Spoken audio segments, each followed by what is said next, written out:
这个世界有几个不同的国家组成神圣同盟，神圣同盟的领头女神利用自己的身份地位，对所有百姓提倡健康饮食的重要性，认为吃素能带来诸多益处。其余国家的领导人也认同这一观点，纷纷对自己的百姓推广这一理论。而这一套理论在女性中尤其盛行，因为这能帮助她们更好地控制自己的体重。不过不是所有人都吃这一套的。这个人叫团长，他认为人必须均衡饮食才是健康的减肥方式。其他人都大夸吃蔬菜有营养，却不认同肉类也有丰富的营养。团长知道那是歪道，为了纠正这种错误的观念，他苦心钻研和练习，终于成为了特级厨师。他的行动感染了身边的人，他们最终成为了志同道合的伙伴，是要让世人品尝到肉食料理的美味。团长振臂一呼，立即引来八方响应，从此浩浩荡荡的革命打响了第一炮。他们最先攻略的是暗精灵国度，在皇宫内，暗精灵女王的护卫被抓住，就连女王也成了阶下囚。护卫表示自己誓死不降，你们休想让我改变自己的信仰，吃素才是王道。团长倒是没有为难他，只是他的手下对护卫有很大意见。一群绿巨人此时从暗处走出来，护卫一看，他们都是之前经常出现在附近卖热狗的小贩，他们经常被护卫赶跑的同时，还要被他嘲笑，说他们之所以长这么胖，就是因为吃了太多像热狗这样的垃圾食物。绿巨人对这件事耿耿于怀，虽然热狗是垃圾食物，但加上各种配料和调味酱的搭配会变得十分美味。他们本想向暗精灵分享这美味，却被人嘲笑，所以他们借此机会向护卫献上新鲜完成的热狗套餐。护卫何时见过这阵仗？他想拒绝，但热狗已经被塞进嘴里。热狗里面的余温令他感到意外，因为咬下去后，从热狗那里迸发出来的肉汁是他从未体验过的美味。随后，绿巨人在热狗上面涂上美乃滋，再让他品尝，这又带来了不同的美味。他们乘胜追击，又加上好几种不同的酱料，在各种美味的冲击下，护卫屈服了。而这一幕被团长手下带过来的暗精灵女王看见了，他觉得很失望，没想到自己的贴身护卫居然会如此堕落。绿巨人想让女王品尝热狗，却没想到女王留了一手，使用魔法把眼前的绿巨人都消灭了，但他体内的魔力耗尽，只能无力地坐在地上。团长感叹，不愧是女王，到了这般地步还有能力反抗。但你知道你的败因是什么吗？因为你不吃肉，体内严重缺乏蛋白质，没有补充魔力，所以才会是个一炮尾。胡说，我从来就没听说过蛋白质能补充魔力。你真当我傻？你就是想骗我吃肉而已。那是你孤陋寡闻，不知道补魔这个方法。虽然你刚才消灭了我们的战友，但倒下了一个我，还有千千万万个后来人。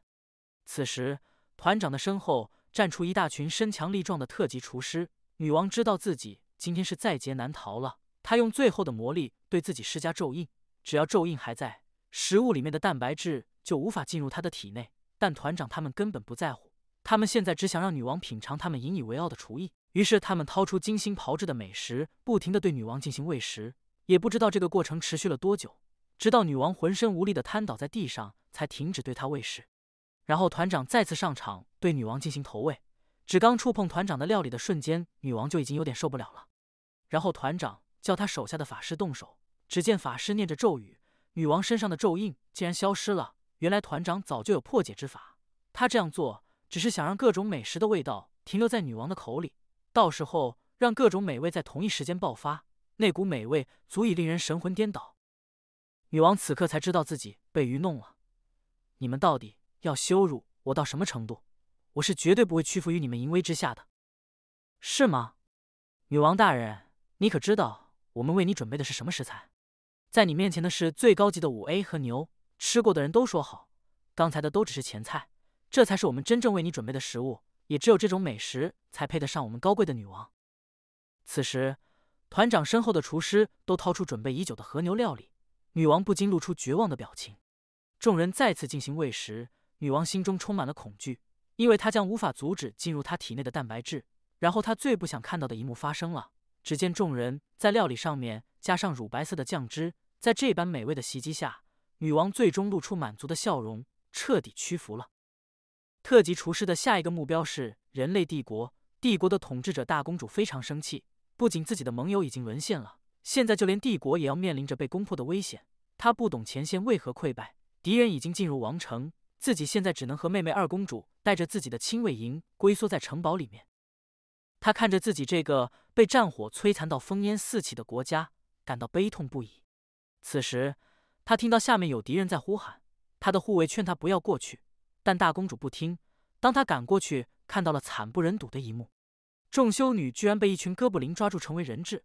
哥布林知道大公主一向爱民如子，现在却躲在城堡里面不敢出来，劝她现在马上开门投降，否则他将看到他最不想看见的事。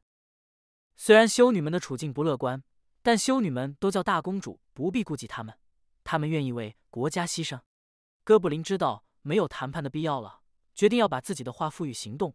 哥布林和绿巨人不同，他们不擅长制作热狗，但盛产含有丰富蛋白质的奶昔，在修女还没准备好，就马上往他们的嘴里使劲灌，一杯接一杯，源源不断。修女们本来期盼着神明能赐予他们度过苦难的力量，却没想到美味的奶昔差点就送他们去见上帝。看到自己的子民被折磨，大公主非常难过，而且她知道大势已去，战败只是时间问题，于是答应开门投降。大公主此时已沦为阶下囚，她不知道自己会有什么下场。突然，一名大臣出现在她面前。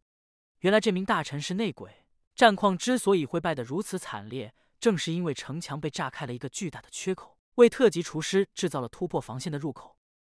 只是大公主不懂他为什么这么做，为什么要做叛国贼？